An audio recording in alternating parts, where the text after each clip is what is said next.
University in 1997, and since 2008 she is an associate professor of modern Greek studies. Anna Chikovani's research interests lie on the typological study of modern Greek and Georgian literature. She has translated several works of Greek literature in Georgian language and vice versa.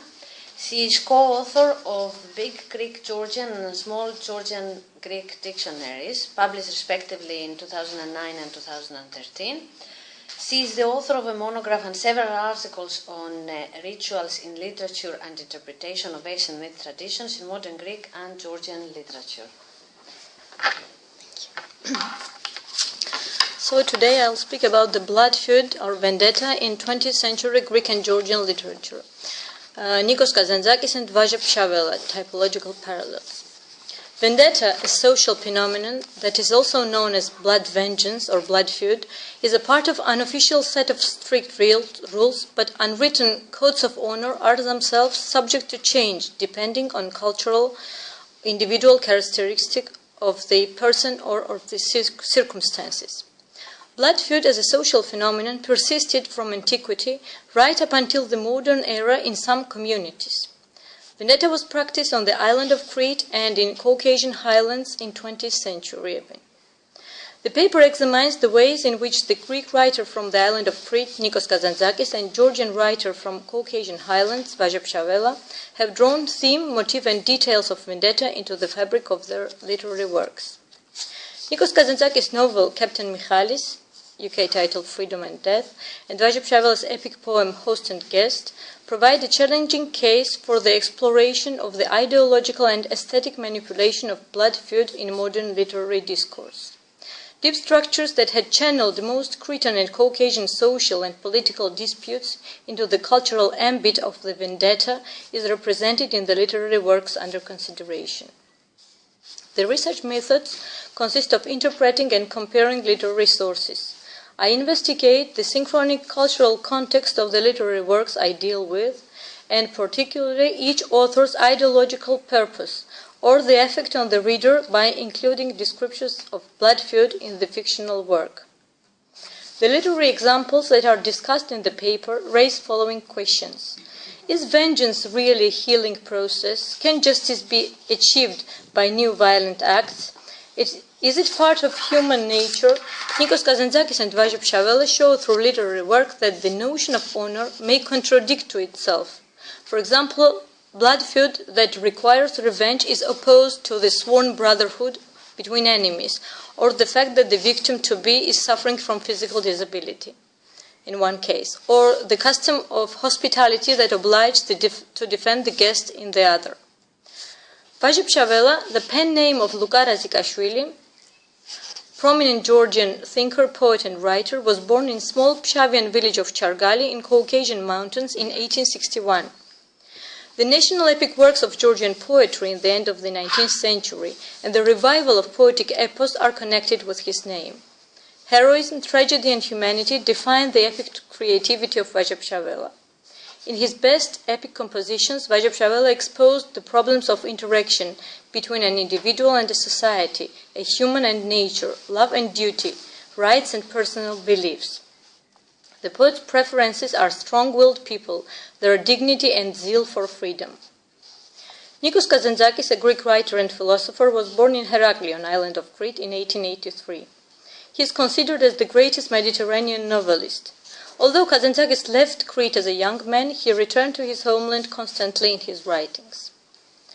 Captain Michalis of Kazantzakis has even been characterized as modern Iliad, as we mentioned. The context is Crete in the late 19th century, the epic struggle between Greeks and Turks, between Christianity and Islam. In the village of Megalogastro, a Cretan resistance fighter, Captain Michalis, is matched by the Turkish bey, his blood brother. Vazha Pshavela dedicated his epic works Aluda Ketelauri and The Host and the Guest to the story of Kist-Khevsur conflict which occurred in the 19th, 18th centuries. Based on religious and cultural differences, both Caucasian nations, Muslim Kists or Chechens, which are Northern Caucasian ethnicity, and Christian Hefsurs or Georgians of the region were engaged in fighting. Vazha Pshavela celebrates heroism of both nations. In the epic The Host and the Guest, the Muslim hero, Jogola, the protagonist, invites a stranger he meets in the mountains to his house. However, the guest turns out to be the murderer of his own brother. Even after knowing such terrible news, Jogola remains committed to his duties as a host and defends his fierce enemy, Sviadauri. While Jogola wished his death, he wanted a revenge for his brother. His attitude towards Sviadauri remains the same. He felt sorry when he knew when his guest was. Jogola opposed the common sense of the society because of his position to protect his guests, who at the same time is his enemy. The society is unwilling to treat a foe like a guest and blames Jogola for breaking the traditions. Jogola stands against his mates, stating that holy tradition of hospitality is superior to vengeance. Two different points of view, two different customs oppose each other. Defended by Jogola but overpowered by the other Muslims, Sviadauri is sacrificed on the graves of his victims in order to serve the victim in the other world. But he is not sacrificed properly, as Sviadauri does not bend his knee and does not recognize the superiority of his victims, for whom he is sacrificed. This fact raged the village folk, but his heroism, which never fails even with knife at his throat, wins him respect in the eyes of the reader. Here is a small quote. The violence of the crowd's intent has drifted off into regret. Making their way back downhill once they were home, they started saying, "We shouldn't have killed him as a foe. Surely, had foes not done us harm. He must have been a brave man indeed." Everybody swore by Allah. The translation is by Donald Rayfield. Jogola is expelled from the community. Sviadauri is killed. Soon, Georgians hear about their hero's death and come to take his corpse home. Jogola fights alone coming Georgians and is killed while fighting with them, defending his homeland and the community that have expelled him. Vazha Pshavela himself comments at the epilogue of the poem. The blood feud, killing for return for the committed murder, is custom for all highlanders of Caucasus. But killing above one's grave and thus sacrificing is a custom of the Muslim highlanders. The Christian highlanders restrain from doing so. When someone is immolated upon one's grave, if he does not bend, he will not be considered to be sacrificed for the deceased. Moral and ethical problems are put forward in the literary work. The necessity to fulfill established religious or communal rites is opposed by the main hero of the epic poem. The hero also starts to adopt the moral of his common folks and community, according to whom the followers of other religion are not considered right persons.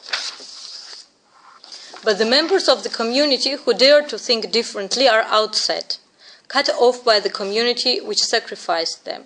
It must be underlined also that Vazha Pshavela, as well as Kazantzakis, as we'll see, is not considered with the identity of the person who makes the right step, be it Georgian, Christian Aluda, or Muslim Jogola who belongs to the tribe of Chechens.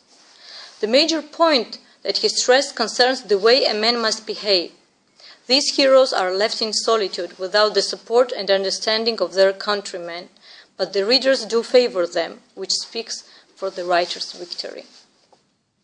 Nikos Kazandzakis' Freedom and Death was based on Cretan revolt in 1889, one of the final rebellions against Turkish rule. One of the central characters is Captain Michalis, who dies in the middle of his cry, freedom or death. Among blood feud episodes described in the novel Captain Michalis is the cycle of murders as a result of vendetta between two well-known families. One is the Christian family of Captain Sifaka, father of the protagonist of the novel, and the other is the Muslim family of Bey Khanyali, father of Nuri. The perception of honor and inevitability of revenge is vivid for Christians as well as Muslims. Nuri Bey, as the first son of killed Khanyali, is obliged to revenge his father in order to wash out the shame of the family. Despite the fact that the guilty person from the feuding family, Kornaros, has died in the battle, the right of vendetta requires another member of his family to be condemned to death. According to the unwritten right of vendetta, Nuri Bey had to take a revenge on a close relative of the offender. Such were the son of the deceased offender, Kosmas, and his brothers, Michalis and Manousakas.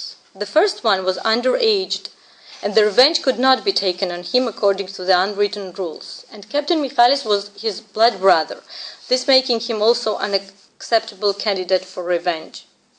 The difficult decision is to be made, and an inner struggle of Nouri Bey is interestingly presented by the writer. Ο Nouri Bey's κοίταζε το Ρωμιό και τα μάτια του γέμισαν παλικάρι. Τι άντρα συλλογιζόταν, τι περηφάνεια, τι λεβεντιά. Δεν λέει ποτέ λόγο περίσσιο, δεν είναι μπαμπέσης. Δεν προσκυνάει μήτε το χάρο. Χαρά στον άνθρωπο που έχει τέτοιον οχθρό. It also must be mentioned that when Nouri Bey decided to become sworn brother with Captain Michalis, there was already vendetta between the two families. After a torturing inner struggle, Nouri Bey at first offers Michali to kill each other, but shortly proposed to become sworn brothers, which is acknowledgement of the esteem from the enemy. Michalis' reaction is also interesting. Παράξενη ταραχή τον είχε κυριέψει. Μπορεί και χαρά να σμίξει με αυτό το μοσκαναθρεμένο του το πεγόπουλο το αίμα του, να μην μπορεί πια να τον σκοτώσει. Ένα καμάρι ήταν και ο άντρας αυτός. Και ας ήταν Τούρκος, ένα καμάρι ήταν του Μεγάλου Κάστρου. Σε γάτι δεν του βρίσκε. Τόμπρος ήταν, κουβαρντάς, όμορφος, καλόκαρδος, άντρας με τα όλα του, αναθεμάτων. Μισούσε, αγαπούσε, συχαίνονταν τούτο τουρκαλά δίπλα του. Πολλές φορές το αναρωτήθηκε, δεν μπορούσε να... μισούσε, αγαπούσε, συχαίνονταν τον τουρκαλά τούτο δίπλα του. Πολλές φορές το αναρωτήθηκε, δεν μπορούσε να βγάλει άκρη. Captain Michalis chose the last option, and they became blood brothers, thus putting forward the right of brotherhood in order to contradict to the other one, revenge. The notion of vengeance and its importance is introduced in Kazantzakis' novel via the inner dialogues and dreams, mainly of Nouri Bey, whose deceased father appears to him in his dreams demanding the blood to be paid, so that his soul could rest in peace. Nouri Bey takes vengeance on Michalis' brother Manousakas, defeating him in a single combat, but is nearly killed himself without hopes to return to his normal health. Nouri Bey takes vengeance... At the burial of his brother, Captain Michalis tells the soul of deceased not to appear to him in the dreams calling for vengeance, as he, Michalis, knows his duty. Άιντε στο καλό αδερφέ Μανούσακα και άκου αυτό που θα σου πω. Μην έρχεσαι στον ύπνο μου να μου παραπονιέσαι και να μου αγριεύεις. Κατέχω εγώ το χρέος μου και έννοια σου. Emotionally loaded is the episode when Michalis visits his blood brother to see him and to decide whether to take revenge or not.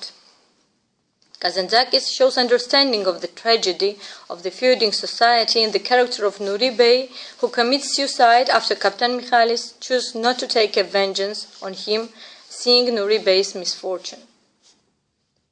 Literary works of two above-mentioned Greek and Georgian writers are rich in interesting findings and interpretations, which serve as retrospective presentation of the pagan, pre-Christian religious thinking blended with Orthodox Christian beliefs. Their literary works show interesting similarities. Nikos Kazandzakis and Vazha Pshavela show clearly through literary work that the notion of honor may and can contradict to itself. The analysis of the vendetta described in Nikos Kazantzakis and Vazha Pshavela's works brings forth the following question. Does the centuries-old right leave an author the opportunity for artistic self-expression? This is exactly what testifies to the remarkable skillfulness of a writer. The literary work conveys the author's message in a highly artistic manner and through several informative strata, while the set ritual order, in one way or other, is questioned by the reader.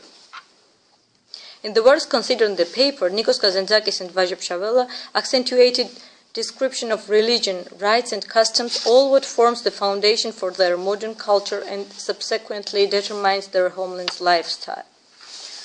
About the historical context. When Kazantzakis was born in 1883 in Heraklion, Crete has not yet joined the modern Greek state and was still under the rule of Ottoman Empire. The historical context in the novels refers to the rebellion of the Cretans against the Ottoman Empire. As for the Georgian historical context, the situation was different. Despite the fact that the at the end of the 19th century, Georgia was occupied by Russia. Russian troops had never conquered Georgian highlands. Georgian dissatisfaction with Tsarist autocracy had led to the development of national liberation movement in the second half of the 19th century. But this movement is not subject of Vazha Pshavela's epic poem. The main enemy in the works discussed are the Muslim Kis living in Georgian highlands. In the highlands of Caucasus, described by Vazha Pshavela, each valley side or gorge existed as a temi, or community, virtually independent of the feudal state in the lower valleys of Georgia. It was governed by an assembly of adult males who chose a chieftain, an elder of the gorge, to be their colonel, their captain, and their priest as well. The autonomy of the Pshavi and Khepsureti was waived only in national crisis, when they would descend to fight Georgian foes. About place. Nikos Kazandzakis' novel is set in his native island, Crete, during the Turkish occupation, while Vazha Pshavela's epic poem is set in Caucasian highlands. The main plot is set not in his native Christian village, but in the rival Muslim village of Kisti, or Chechen people. About authors. Vazha Pshavela graduated from teacher's seminary and studied law at St. Petersburg University. He wrote most of his verses, poems, and stories in the vicinity of his native village. Nikos Kazandzakis as well studied law at the University of Athens, and then he continued his studies in Paris. While Vazha Pshavela had to abandon his studies in St. Petersburg and return to Georgia because of financial difficulties, Kazantzakis had the opportunity to continue his academic career, including a dissertation in France. Kazantzakis spent many years in public service, while Vazha Pshavela had to work as a peasant in order to make his living. Language. Kazantzakis wrote in colloquial Demotic Greek. The writer used explicit Cretan Greek words and the Cretan idiom in a way that preserves it untouched. Vazha Pshavela also wrote in a dialect, a mountain dialect spoken in his native Pshavi. Creating masterpieces on the dialect of the native highlands made the writings of both authors sometimes controversial in conservative literary circles at home. Position about vendetta. In the case of Greek novel, it is not stated as harsh as in Georgian work. The most we see of vendetta is an inner struggle of the main hero, in the case of Nuri Bey, Manousakas Michalis. There is not a strictly expressed social position articulated in the work, with the exception of Manousakas' son, Thodoris, who approaches his uncle Michalis after his father's burial and tells him he wants to revenge, na paro to ema piso. Despite the fact that the uncle tells nephew to behold, as he is only 17 years old, the last one disobeys, killing in combat Nuri's relative. Vendetta in the works is presented in a steady, unchanging way. Fulfillment of the right is compulsory for everyone. The compulsory way of vendetta is expressed through inner dialogues and dreams of the heroes who are laid to revenge their family's blood. On the opposite, in the work of Georgian author, the community demands actively the blood to be revenged and even doom to death their kinsmen for contradicting the custom. Captain Michalis as well as Jogola illustrate in thought and action the quality which the Greeks call philotimo. The reader is captivated by their inner world, by wild chivalry, their absolute self-assurance, free from any sign of self-regard. They were liberated men because their code of values contained not a single grain of doubt. But in Vazha Pshavela's case, there comes a doubt. Blood feud and hospitality are both absolute obligations, hence the hopeless dilemma of the host and guest, when the guest turns out to be the host's blood enemy. In both cases, the main hero finds his way out and continues his life, leaving the vendetta unpaid, just in order to meet his death freed from the vendetta chains, but ready to die for his homeland. Thank you.